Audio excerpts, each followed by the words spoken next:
Hello，大家好，歡迎收睇 Vincent 頻道，我係郭超。今日想同大家試下用一個做生意嘅角度去探討下中美之間兩位領導人喺韓國釜山一個空軍基地嘅會談。正所謂你個 pat 坐喺個乜嘢位咧，係好決定你個腦袋嘅。首先講 Donald Trump，Donald Trump 咧，佢做一個美國最高首長咧，其實等於係一個美國嘅 CEO。美國嘅 CEO 有咩特點咧？就係話佢係一定要為佢間公司要謀福利咯。下邊有好多董事佢哋有投票權。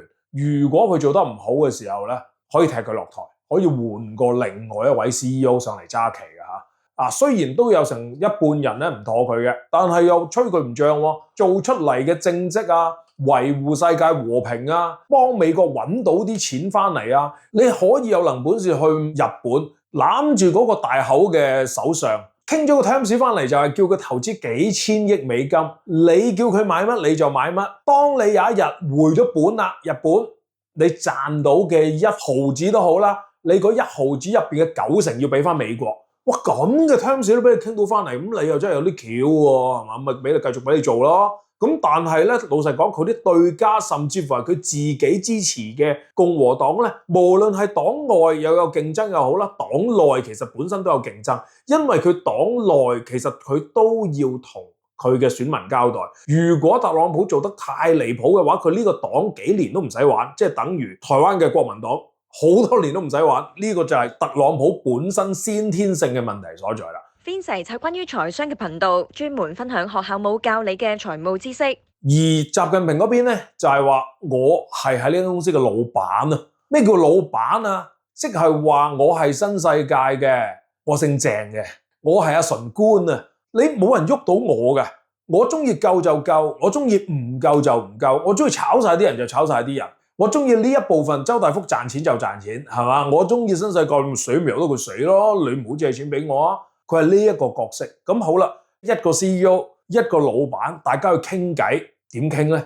喺個見面會嗰度 Donald Trump 好客氣拍晒佢膊頭，係嘛？你淨係睇嗰個形體嘅肢體動作，習近平個口面就係係啊，你好，我都費事想應你。習近平個形體動作話俾你聽，你而家係話到事，你轉頭就唔關你事啦。係咪啊？你喺我身上都係想拗翻一啲嘅條件，翻去同你啲選民嗰啲嘅股東交代。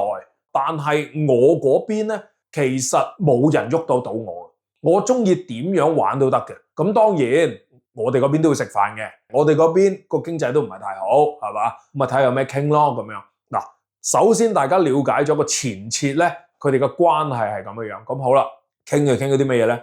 停咗1年啊嘛，係嘛？大家喺其他嘅片都睇到啦，唔使咁 detail 去講啦。首先同稀土呢度講起先，佢係一搞就搞全球，一搞全球有咩好處咧？就係話唔會賣咗啲稀土去另外一個國家，然之後另外一個國家咧賣翻俾美國啊嘛。如果要搞美國嘅話，我一定係搞全球嘅。咁好啦，美國嗰邊咧唔俾稀土我 F-35都做唔到喎，所有嘅軍備都做唔到喎，咩軍備大國？收皮啦！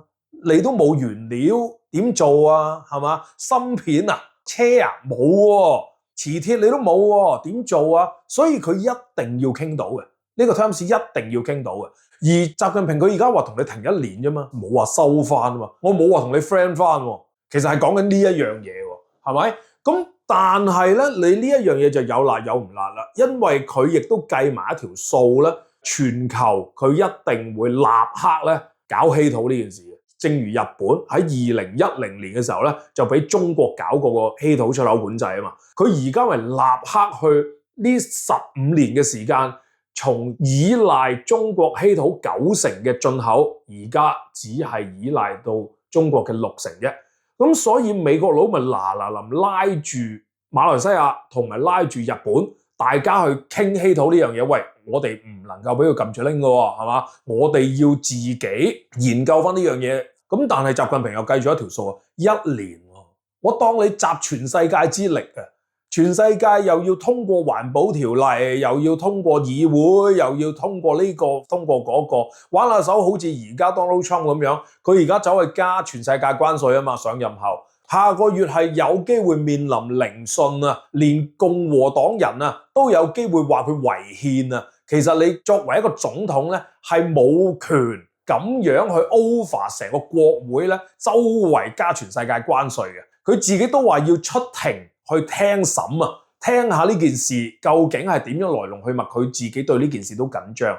即係話 Donald Trump 佢係面對緊國內除咗有佢嘅敵對黨之外，仲有佢自己嘅黨員，黨入邊咧其實都有人唔妥佢。即係話佢一係唔打，一打晒全世界。同樣地，佢亦都係一位生意人咧，喺呢個 moment 裏邊，我盡量利用我而家可以坐呢個位嘅權力嚇，盡量出多啲咪咪幣啊，盡量去派多啲嘢。因為老實講，而家呢個狀況咧，最容易揾錢嘅一個行業咧，之前都講過啦，係虛擬貨幣啊嘛。係嘛？咁呢樣嘢我已經去到一個咁大權力，我話放翻照常棚就放翻照常棚，係咪？我話呢樣嘢係 work 就 work，呢個虛擬貨幣全部合法化就全部合法化，即係佢可以帶到呢個咁樣嘅權力嘅時候，嗰一班鋪 crypto 嘅人聽消息嘅啫嘛，嗱聲就湧入去，起碼殺得轉先啦。所以呢幾年我覺得喺 Donald Trump 在任嘅期間咧，成個嘅幣圈咧，我覺得係會俾佢炒到好瘋狂。如無意外嘅話，咁講翻轉頭啦，稀土一年裏邊咧諗唔到啲咩花樣出嚟嘅。中國嘅盤算就係話，因為由90年代鄧小平南巡嘅時候咧，嗰陣時講話搞稀土，但係其實早喺鄧小平上台嘅時候咧，1978年咧已經開始咧着手搞稀土呢件事噶啦。果然中國人咧最叻嘅就係捉象棋，佢知道佢成副棋裏邊咧，其實真係落後人哋成100年。我要點樣迎頭趕上？我諗下有啲乜嘢我有機會會贏得到你啊？就係稀土。我呢邊咩最唔值錢啊？污染最唔值錢，係嘛？乜嘢最快啊？行動力最快，係嘛？因為我話就做㗎啦，啲人係咪？我起碼有一樣嘢，我贏得到人，我叫得住人先啦。同捉象棋一樣，冇任何一樣嘢令到人哋退縮嘅話咧，你唔使玩，你成世同人打工啦。你最叻咪做一個出口嘅大國，冇意義嘅。一早咧，中國領導人已經睇通咗呢樣嘢，呢樣嘢係真係高瞻遠矚嘅，老老實實嚇。咁所以而家習近平就有牌打啦，呢一張牌亦都好重要嘅牌。我相信如果西方國家，我就算佢係集合晒全世界之力去研究稀土，甚至乎係重稀土最難嗰啲分離技術，冇10年都要8載，因為中國由70年代尾開發到而家佢個技術，全世界佔咗非常之高嘅出口，都係依賴咗中國。咁好啦。美國佬嗰邊咧就點都攞翻個彩啦，係嘛？咁嗱，你芬太尼，我之前話你出口嗰啲原料去我哋美國屠殺我哋啲美國人，係嘛？咁你哋攞去吸啫，大佬啊！咁好啦，咁你即係以前鴉片戰爭嗰個 theory 啦。咁然之後我點都 keep 翻你10% 關稅㗎呢一度，所以平均咧美國而家收緊中國嘅關稅咧，仲有47%。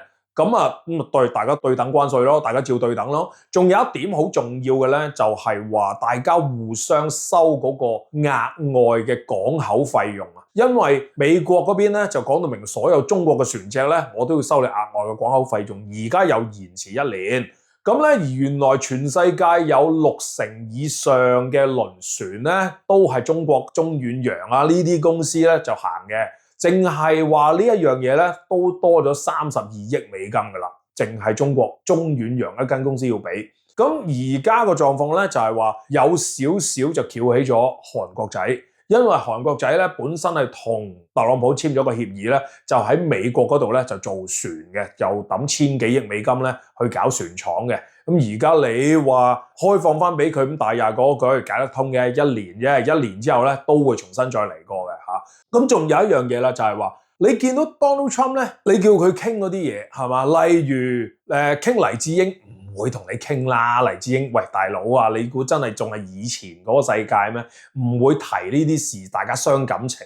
本來話傾4-5個鐘頭，我預期一個好正嘅會議係嘛？個幾鐘頭100分鐘就已經出翻嚟啦。佢出到嚟自己上翻架空軍1號就打飛機，話如果呢壇嘢見面10分滿分嘅話，有12分咁樣，呢啲係講俾自己國民聽嘅啫嘛，係話俾自己國民聽，我達成咗一個好好嘅條件啊，好正啊！嗱，佢又同我買翻大豆啦，我哋啲大豆唔使谷爆晒個倉啦，係嘛？又賣翻稀土俾我哋啦，正到不得了。但係而家講緊1年啫喎，係嘛？之前你咪好勁嘅，搞印度，因為佢同俄羅斯買石油啊嘛，係嘛？交佢25% 關稅啊嘛，你唔問下中國點嘅？中國買得最多俄羅斯嘅石油同埋天然氣喎，喺內蒙嗰度係有條特別管道直通俄羅斯嗰邊係入氣同埋入石油嘅喎，嗰邊你唔問下佢點解嘅？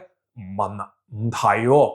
如果咁樣嘅話，你點樣去停咗嗰個俄烏戰爭呢？佢繼續泵緊水俾俄羅斯去 support 緊佢嘅戰爭喎，唔提唔講，最緊要點啊？喂，你搞掂我稀土，買翻啲黃豆係嘛？買翻嗰幾粒豆，大佬好爆啊啲豆，同埋啲豆唔等得㗎，等下等下會壞㗎，同埋佢最大嗰個票倉就係嗰班農民啊，種豆嗰班友啊。係咪？如果你嗰度搞到佢啲豆又賣唔去，佢哋完全好大閃失，你中期選舉都過唔 Q 到啦。所以咪就係話我點解一開始就已經講咗，其實兩邊傾偈，一邊係 CEO， 一邊係老闆。個老闆梗係睇唔起個 CEO 啦。你坐得幾耐啫？你坐得穩咩？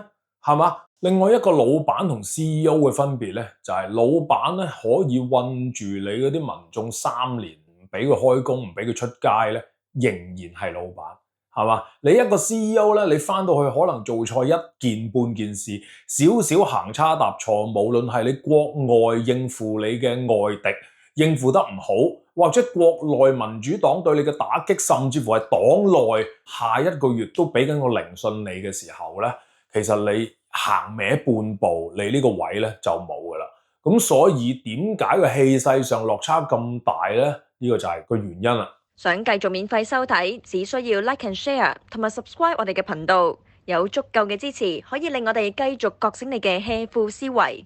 老實講，我覺得而家中國咧，佢個底氣咧，淨係睇習近平嘅身體語言咧，強咗好多。Blackwell 嘅晶片咧，就係而家 Nvidia 最高端嗰隻晶片嚇。而家習近平係冇要求你賣翻呢隻晶片俾我啊！正如黃仁勳所講，而家中國同美國嘅晶片水平係爭幾個納米嘅咋，係爭好少好少。我唔需要求你啦，我好快我已經追到啦。佢唔同你傾呢樣嘢添啊！你諗住呢樣嘢最勁嘅叫住人隻馬腳嘅話，佢唔 Q 同你傾。同埋，我覺得佢之前嘅新質生產力真係行得幾啱，因為而家全世界要緊嗰幾樣嘢就係芯片、電動車。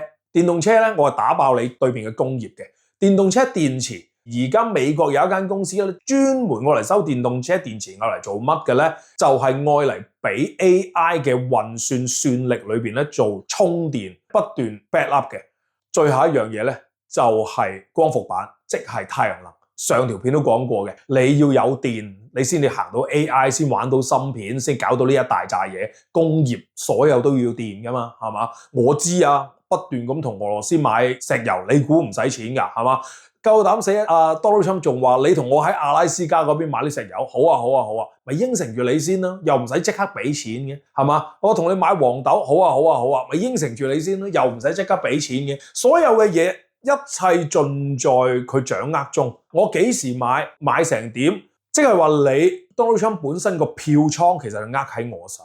我可以話，哎呀，我哋唔夠船喎，我哋運緊其他嘢喎，我哋下一季先同你買啊。我呢一期入咗好多巴西黃豆喎，我哋都未食完，下一陣一定會同你買，係嘛？就算佢而家應承咗嗰啲咩1,2萬噸，跟住2,500萬噸，其實都回復唔返2020年之前嗰個水平。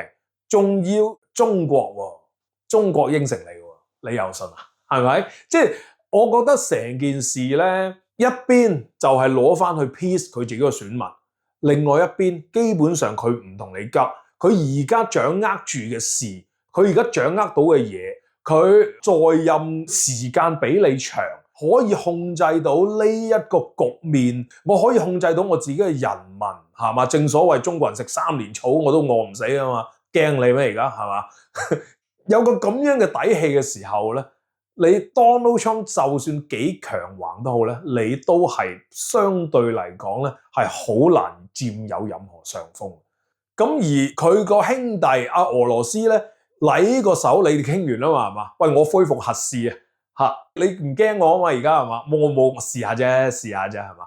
美國即刻由90年代起停咗個核試，嗱聲即刻恢復翻，咪係咯？即係其實 please 選民還 please 選民，但係實際嘅嘢咧，佢一樣要做。翻到去臨，佢亦都恢復核試，恢復核試嚟做乜啊？